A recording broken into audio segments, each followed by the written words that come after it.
की, भारत माता की। सबसे पहले बसंत लोढ़ा जी को धन्यवाद देता हूं। आज आपने मुझे यहां बुलाया और आप सबको भी विशेष रूप से प्रणाम करता हूं कि आप सब लोग हमें सुनने आए हैं, हमसे मिलने आए हैं। समय मिलेगा तो कुछ सवाल जवाब भी करेंगे। आज की डेट में सिटिंग पावर कम हो गई है। पहले 3 घंटे की मूवी बनती थी, आजकल 2 घंटे की मूवी बन रही है, क्योंकि लोग 2 घंटे ज्यादा बैठ नहीं पाते। और 2 घंटे की मूवी में भी 10 मिनट का ब्रेक भी होता है। तो कायदे से आप देखिए तो आपका 2 घंटे का टाइम तो पूरा हो गया। अब इसके बाद जितनी देर मैं बात रखूंगा ये आपके साथ मैं नाइंसाफी करूंगा।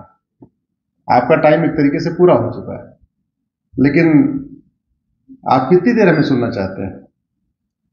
या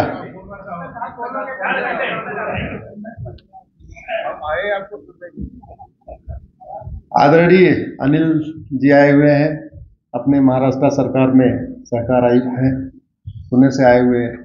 मुझे लगा पहले मैं अनिल जी को सुनूंगा, मैं तो आराम से बैठा हुआ था, लेकिन मुझे आदेश हुआ कि नहीं, अनिल जी सामने सुनेंगे, मुझे बोलना है। आप लोग इसकी चिंता मत करना, ये किताबें बस दिखाने के लिए हैं। आपको लग रहा होगा कि ये भारत का संविधान भी आया है, अमेरिका का फेडरल पिनल कोड भी आया है, और साथ साथ तुलसीदास जी का रामचरितमानस भी आया है। तो क्या आज पूरी रात यहीं पे जो है कथा होगी? तो पूरी रात कथा नहीं होगी, बस थोड़ा सा इसमें मैं अब संदर्भ रखूंगा। आज आपने विषय लिया है राम राज्य और संविधान। कुछ भी बनता है तो उसका एक लक्ष्य होता है। हम घर बनाते हैं, घर बनाने का एक लक्ष्य होता है। दुकान बनाते हैं, उस दुकान का एक लक्ष्य होता है। ये ऑडिटोरियम बनाया गया, इसका भी एक लक्ष्य है कि भाई सामूहिक रूप से लोग, इतने सारे लोग बैठ के चर्चा करें। तो संविधान का भी एक लक्ष्य है। जो कोई कानून बनता है उस कानून का भी एक लक्ष्य है। पहले हमारे देश में कोऑपरेटिव मिनिस्ट्री नहीं थी, सहकार विभाग नहीं था, अभी सहकार विभाग बन गया, उसका एक लक्ष्य है। कोऑपरेटिव कमिश्नर साहब हमारे सामने बैठे हैं, उस पोस्ट का भी एक लक्ष्य है, उनको बनाया गया एक लक्ष्य है। बसंत सोढ़ा जी ने आज के 30 साल पहले, 32 साल पहले, बसंत सोढ़ा जी उम्र से 32 साल के लगते हैं, लेकिन आज तो मेरा आश्चर्य हुआ कि ये तो जो है 32 साल से जो है पूरा बैंक चला रहे हैं, एक तरीके से कोऑपरेटिव बैंक चला रहे हैं। उसको बैंक ही कहेंगे। और कितने 6000 से ज्यादा लोग अब तक उसमें उसका लाभ ले चुके हैं। तो इस संविधान का लक्ष्य क्या है? इस संविधान का लक्ष्य वैसे तो इसके प्रियम्बल में लिखा हुआ है, और मेरा यह मानना है कि इस संविधान का लक्ष्य रामचरितमानस के उत्तरकांड में भी लिखा हुआ है। आप लोग सामान्यतः, हम लोग क्या करते हैं, सुंदरकांड पढ़ते हैं मंगलवार या शनिवार को, उत्तरकांड नहीं पढ़ते। आप रामचरितमानस का उत्तरकांड पढ़िए। पूरा रामायण नहीं पढ़ सकते, उत्तरकांड पढ़िए। पूरा उत्तरकांड नहीं पढ़ सकते तो श्लोक संख्या 20 से लेकर श्लोक संख्या 25 तक पढ़िए। बस केवल ये 5 श्लोक के बीच में जितनी चौपाइयां आ जाती हैं उतना पढ़ लीजिए, फिर आपको समझ में आ जाएगा कि जो कुछ संविधान अभी कह रहा है करने के लिए, संविधान जिस लिए बना है, जिस लिए ये प्रधानमंत्री का पद इसमें बनाया गया, राष्ट्रपति का पद बनाया गया, गवर्नर बनाए गए, मुख्यमंत्री बनाए गए, सांसद बनाए गए, विधायक बनाए गए, फिर आईएएस आईपीएस जजेस बनाए गए, वो जिस लिए बनाए गए हैं वो सब रामचरितमानस के उत्तरकांड में है, वाल्मीकि रामायण के उत्तरकांड में।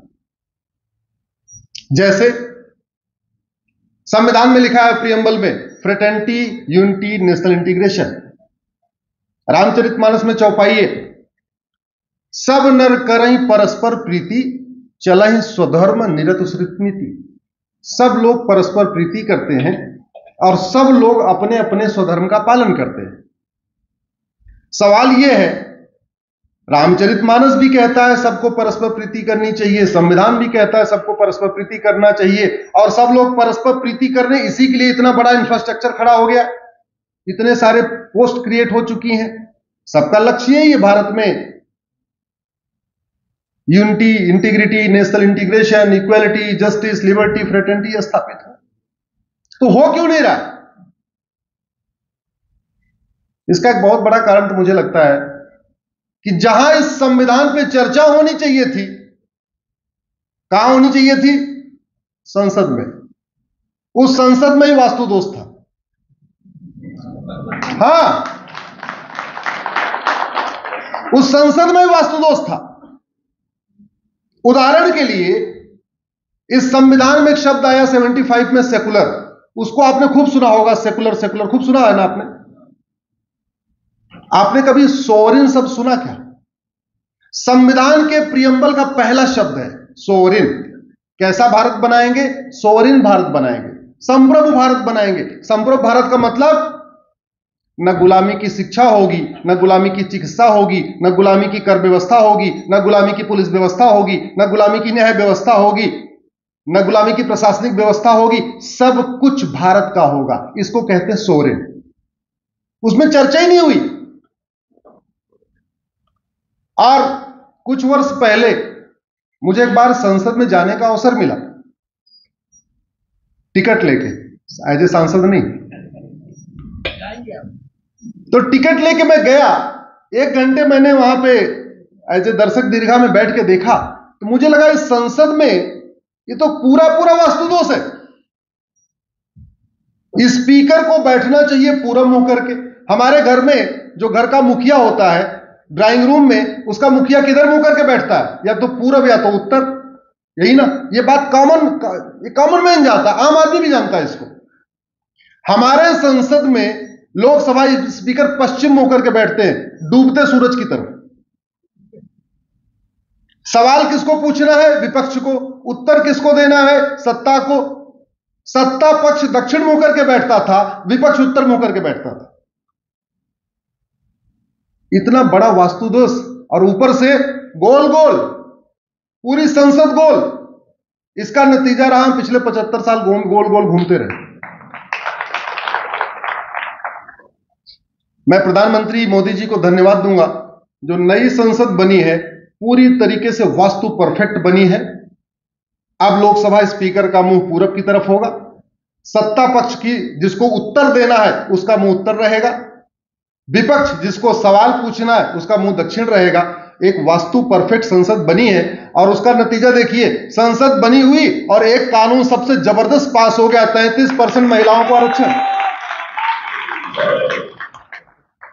रिजल्ट सामने है आपके, काम शुरू। नई संसद में नया कानून, और पहला कानून वो भी जबरदस्त कानून जो पिछले 20 साल से तूतू मैं के चक्कर में अटका हुआ था, पास हो गया। अब हमें पूरा विश्वास है आने वाले टाइम में संसद में संविधान के लक्ष्य पे भी चर्चा होगी। मैं पहले इंजीनियर था, वकील तो बाद में बना, और इंजीनियर था तो मैं मारुति में था जहां कार बनती है। वो पहले गवर्नमेंट की कंपनी थी, तो जापान के लोग उसमें बहुत काम करते हैं। जापानियों से हमने ये सीखा, वो हर समस्या की रूट काज एनालिसिस करते हैं। जैसे अगर गाड़ी में कोई फॉल्ट आ गया तो ऐसा नहीं तुरंत रिपेयर करके दूसरी गाड़ी आगे बढ़ा देंगे, वो पूरी लाइन ही बंद कर देते हैं। बोले पहले ये पता करो ये फॉल्ट आया क्यों। कोई बोल्ट फेल हुआ तो बोल्ट क्यों फेल हुआ? बोल्ट का मटेरियल खराब था, बोल्ट जो बनाया वो खराब था, जहां से बोल्ट आया वहां गड़बड़ी थी, बोल्ट के क्वालिटी टेस्टिंग में प्रॉब्लम थी। प्रॉब्लम थी क्या, पहले रूट काज पता करिए। मेरा यह मानना है भारत की अभी जो भी समस्याएं हैं, उन सारी समस्याओं का समाधान संसद और सुप्रीम कोर्ट में है। एक गोल गोल घूमने वाली संसद तो बदल गई, नई संसद बन गई है। अभी वास्तु दोष सुप्रीम कोर्ट में भी है। सुप्रीम कोर्ट भी गोल गोल बनी है उसी तरीके से, और सुप्रीम कोर्ट के चीफ जस्टिस ऑफ इंडिया भी पश्चिम होकर के बैठते हैं। बड़ा फर्क पड़ता है, और शायद उसी का परिणाम है कि भारत के लोग न्याय के लिए केवल गोल गोल घूम रहे हैं। केवल तारीख पे तारीख मिल रही है, मुझे लगता है सुप्रीम कोर्ट में भी वास्तु का ध्यान देना पड़ेगा और उसको भी वास्तु परफेक्ट बनाना पड़ेगा। वास्तु दोष सुप्रीम कोर्ट में भी है। जापानियों के साथ काम करके मुझे ये बात समझ में आई, ऐसी कोई समस्या नहीं है जिसका समाधान नहीं है। केवल जो दैवीय समस्या है, बाढ़, भूकंप, सुनामी, इस तरीके की जो समस्याएं हैं, उन समस्याओं को छोड़ दिया जाए तो भारत की 80% समस्याओं का समाधान हो सकता है।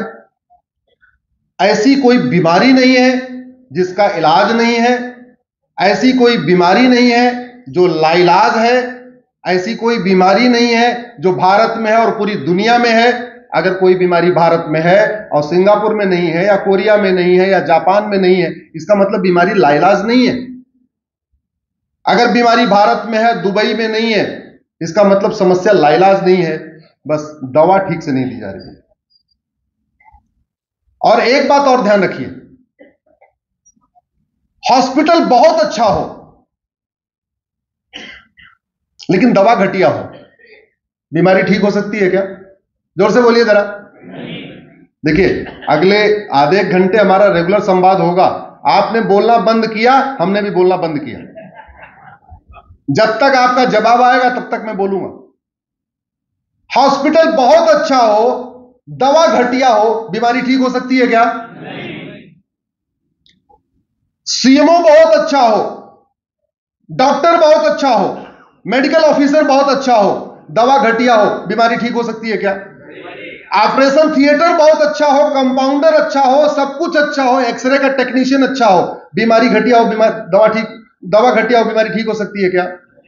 ऐसे ही शासक कितना ही अच्छा हो, सांसद कितना ही अच्छा हो, विधायक कितना ही अच्छा हो, जज कितना ही अच्छा हो, मंत्री कितना ही अच्छा हो, जब तक नियम कानून घटिया है तब तक समस्याओं का समाधान नहीं हो सकता है। ऐसी कोई बीमारी नहीं जिसकी कोई दवाई नहीं, ऐसी कोई समस्या नहीं जिसका कोई समाधान नहीं, बस वो दवा ढूंढने की जरूरत है। और एक बात और, हम लोग कहते हैं डॉक्टर बहुत अच्छा है, हमें गलतफहमी है, वो डॉक्टर बीमारी ठीक नहीं करता। हम कहते हैं हॉस्पिटल बहुत अच्छा है, वो हॉस्पिटल बीमारी ठीक नहीं करता। एक्चुअल में दवा बीमारी ठीक करती है। आपके शरीर के अंदर न हॉस्पिटल जाता है, न डॉक्टर जाता है, न कंपाउंडर जाता है, हमारे शरीर में कौन जाता है? दवा। उसी दवा पे काम नहीं हुआ है। अब पिछले 10 वर्षों में दवा पे काम शुरू हुआ है। पिछले 10 वर्षों में बहुत सारी घटिया दवाइयां, जो इस एक्सपायर दवाइयां थी, फेंक दी गई हैं। लगभग 1600 कानून को उठा के फेंक दिया गया है।